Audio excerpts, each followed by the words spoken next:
Well, thank you for joining us today. It is, well, it's still a little chilly out, Yes. but we are still nice and warm in here in the studio and putting together Pastor's Corner for you. My name is Pastor Kelly Milne from the Bridgewater New Jerusalem Church in Bridgewater, and this is my partner in crime, cohort, co-host, Reverend Dr. Donna from the Elmwood New Church, right down the street from here. And if you've not joined us before, I feel like a broken record sometimes, but we take lots of topics,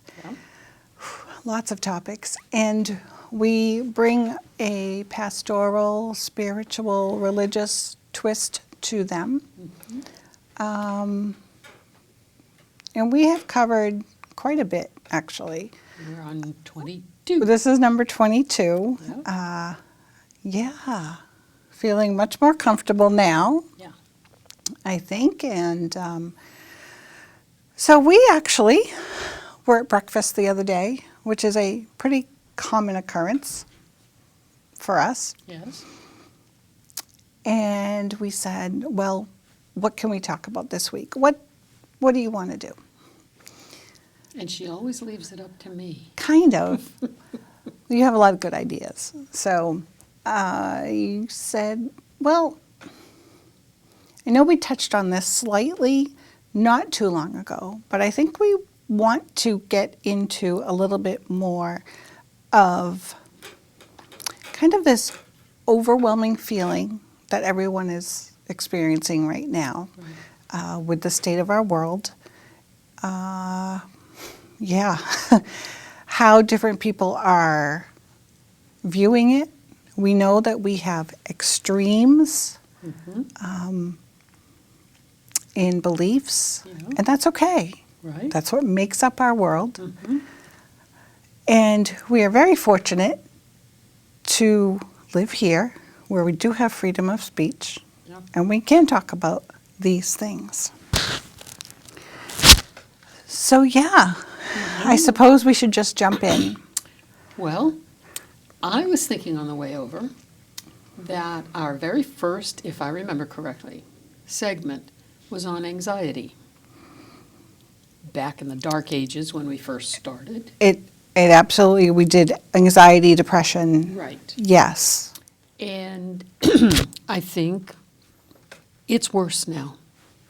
Oh, I agree. I think the state of the world, the state of the union, the state of our environment and our culture is much more insecure, much less the old models of things that we used to depend on have been torn asunder, and we don't know what's coming.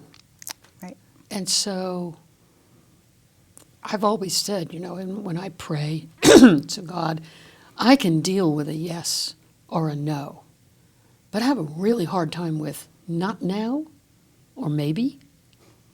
And that's where I am right now, is in not now or maybe. Mm-hmm. Mm-hmm. So basically, I am wondering what's coming and how can we please get some kind of sanity back into our culture. Exactly. I know that I didn't have my notebook when we were talking, so I took all these notes on my phone. We're in the 21st century now. But one thing that you and I discussed at breakfast the other day was how we are receiving information now.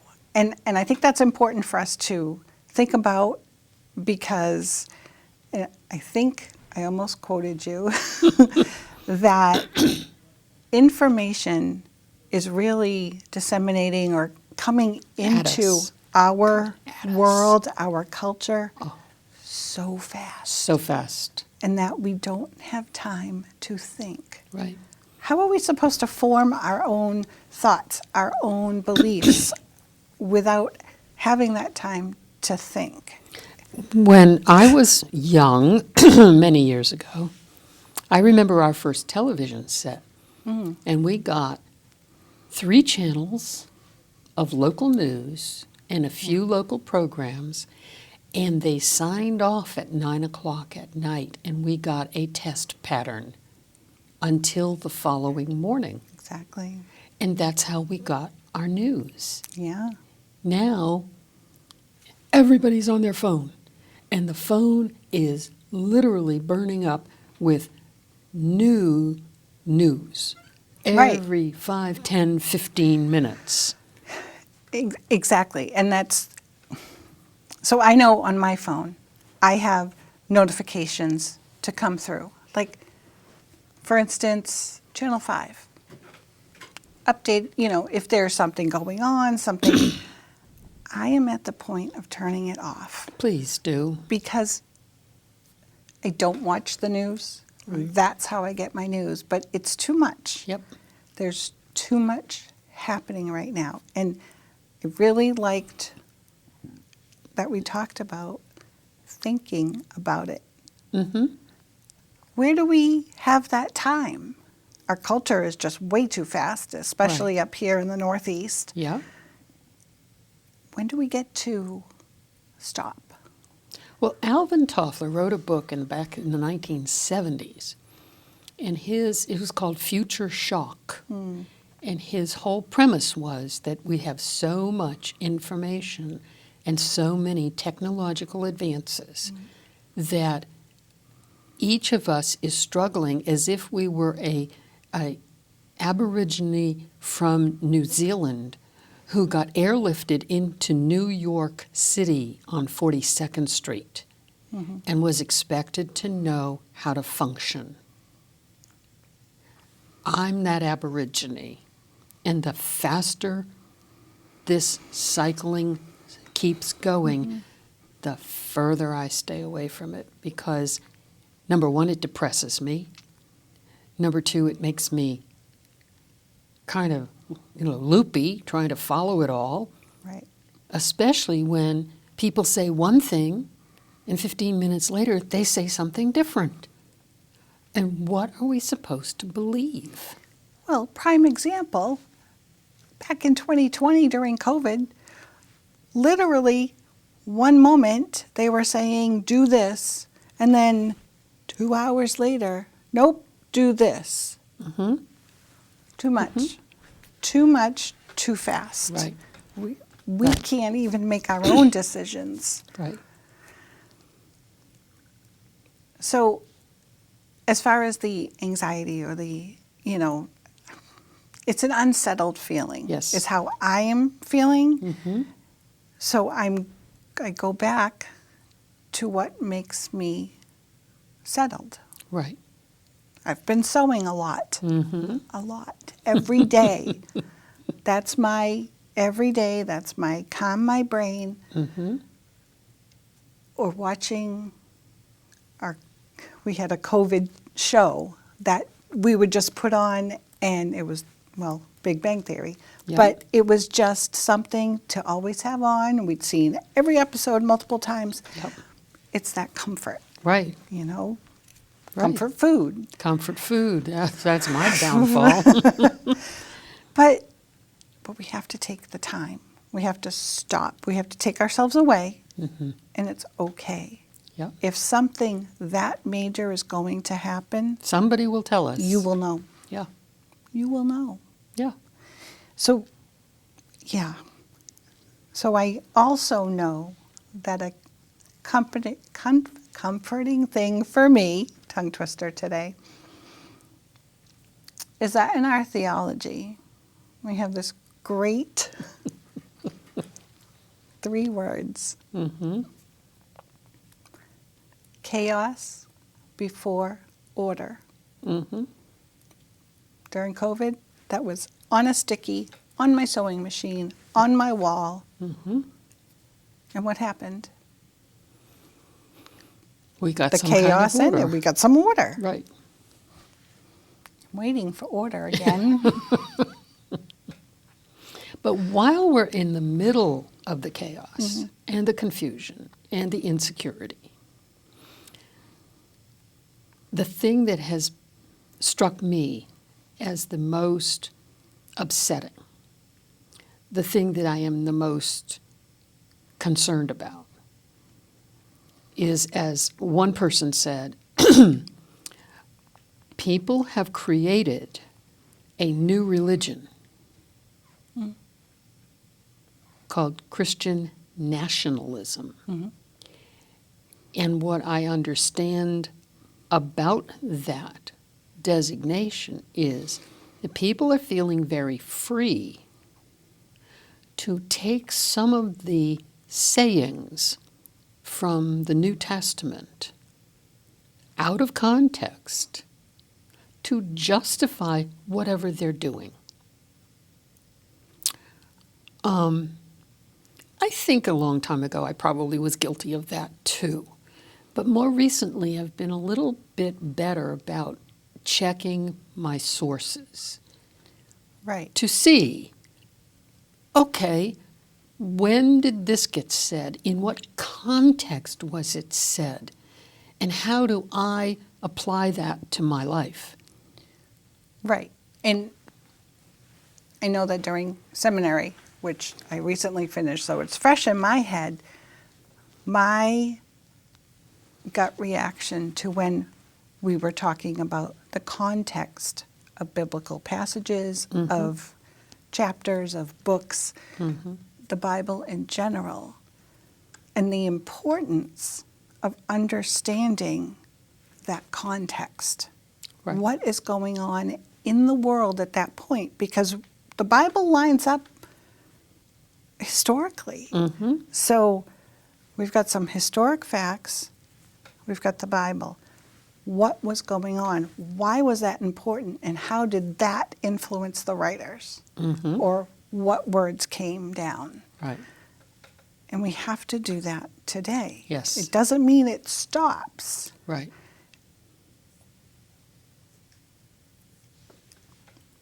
The Bible isn't meant to be used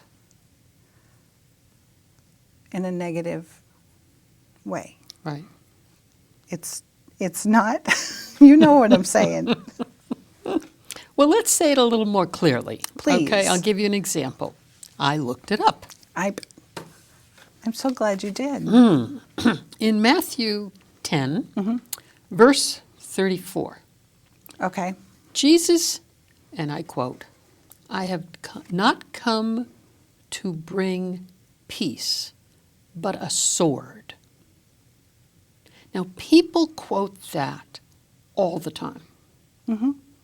They forget to add the 3 lines after that, which means, he says, that father will fight against son, and mother against daughter, and mother-in-law against daughter-in-law. The sword is symbolic of causing a rift between members of families, generations, that he is coming not to bring peace and fuzzy, warm feelings, but to ask people to respond to him. And if the father does and the son doesn't, then there will be a rift between them. Now, I think this one passage has been used probably since the Bible was written to justify war. And we're going to take a break on that note. Jessica, we need to leave right now. I need to get something. Dance recitals are so boring. There's a me no one knows. Wait until they set So, free. what's the empty suitcase for? The grand prize trophy. Duh. Confidence. Pass it on. I was born to be somebody.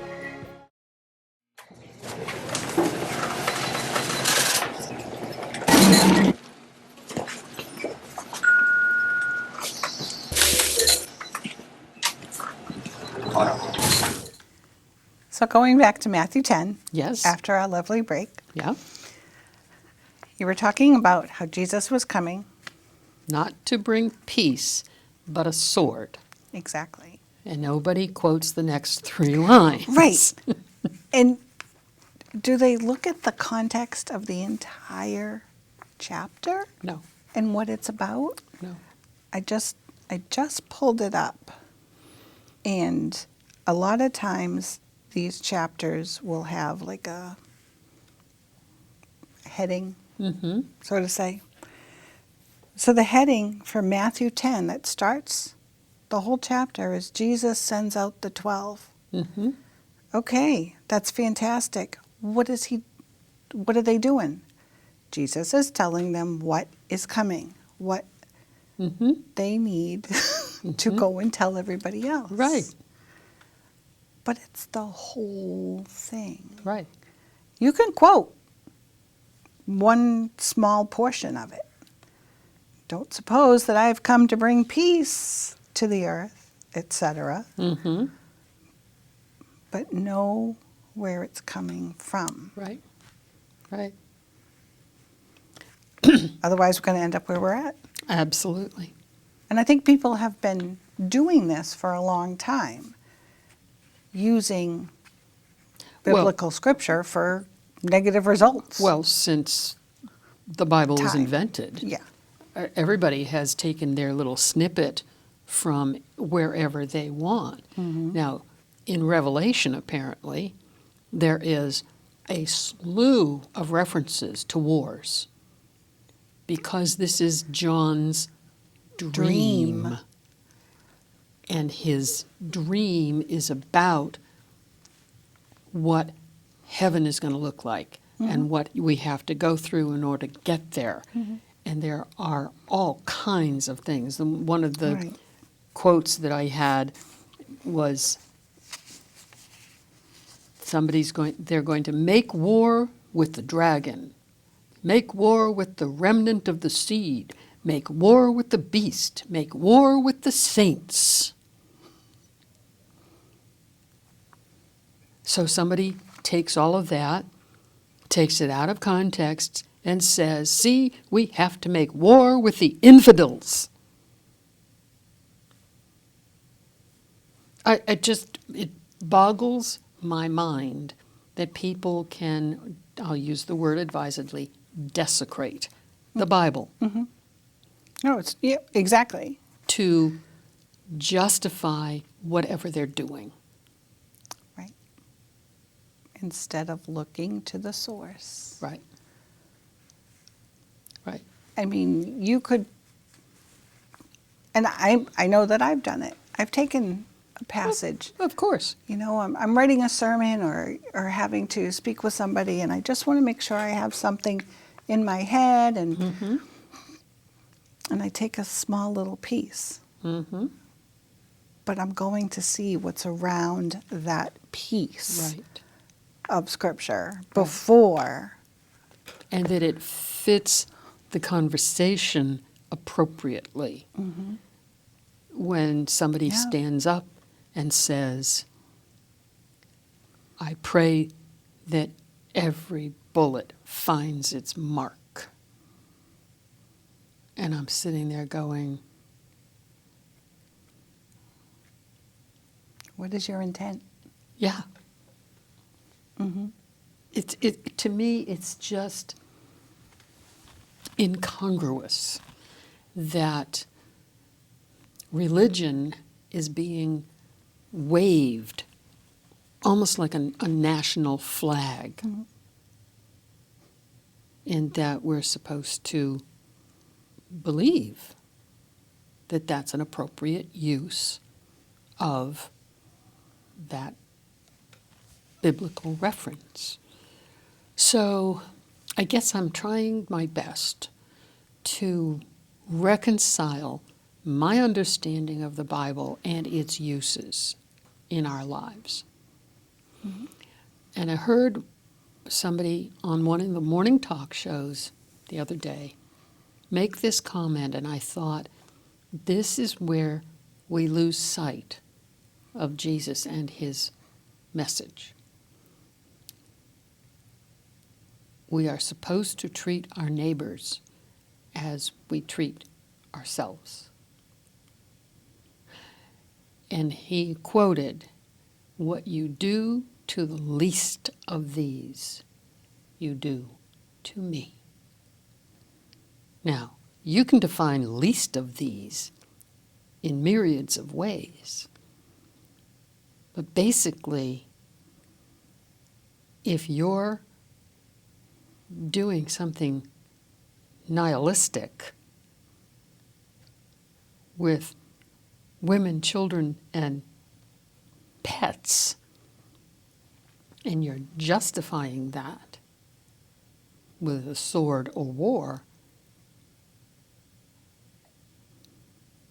there's no way you can get around what Jesus says, that if you do this to the least of these, you're doing it to me. Right. And guess where that person's going to end up? Not very happy. And not very high on the totem pole in heaven either. No.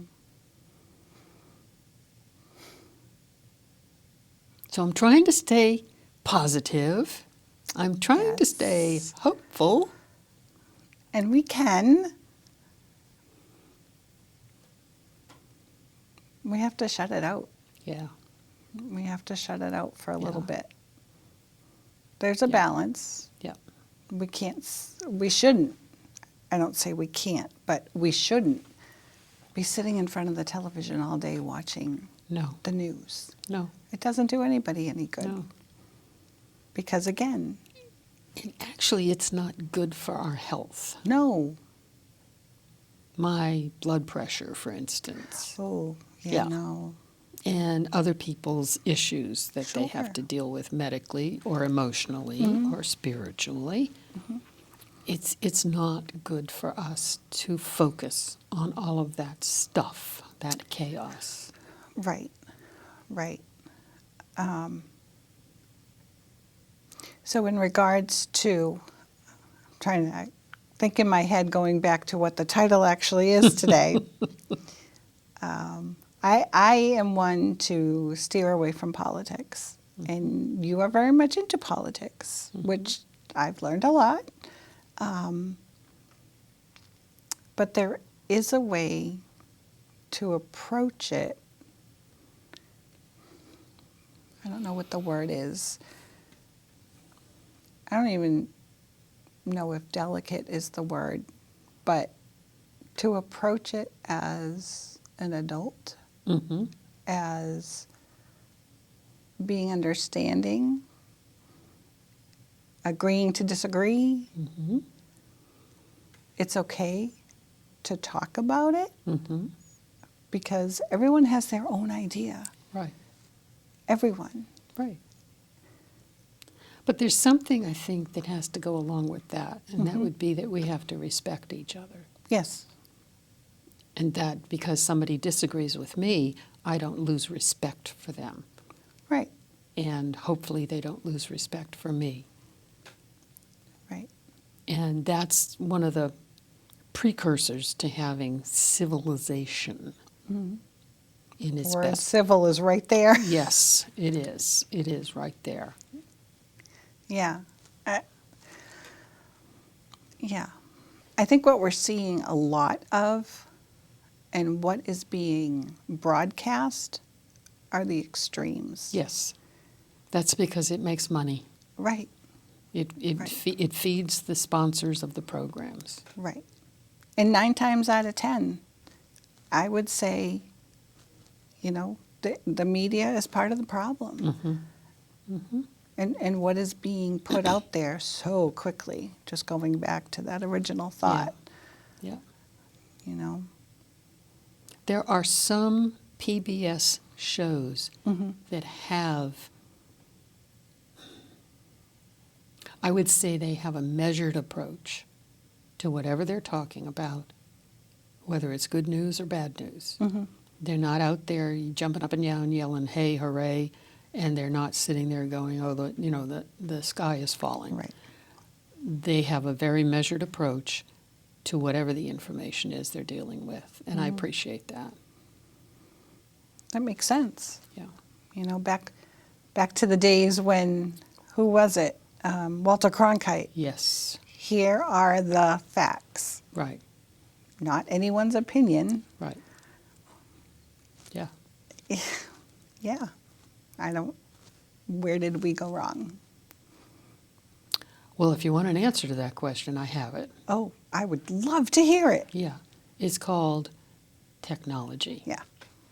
We have grown so quickly in technology. You know, what is it? Every 6 months, there's a new phone, there's a new latest thing that everybody has to have. They have, I think I heard, a law that's being considered in Massachusetts. Massachusetts, I believe it passed, but Did it pass? I haven't heard. I believe I was hoping it the would bill pass. passed. To take phones out of the schools.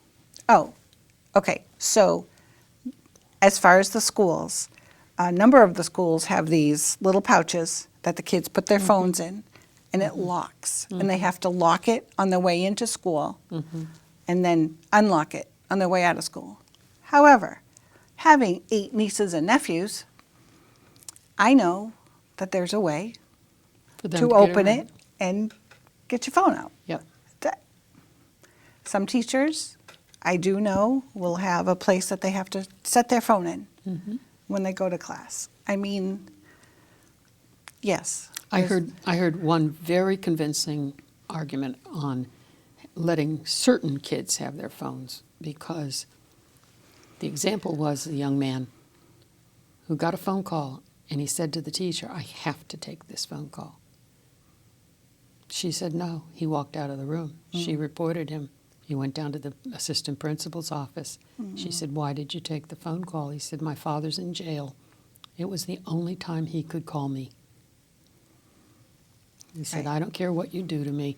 I'm taking that phone call." Right, right. And being diabetic, all my information, how much insulin I have, what my sugar Yeah. is, it's all on the phone. And I'm So sure there are kids doing that too. there are. There are.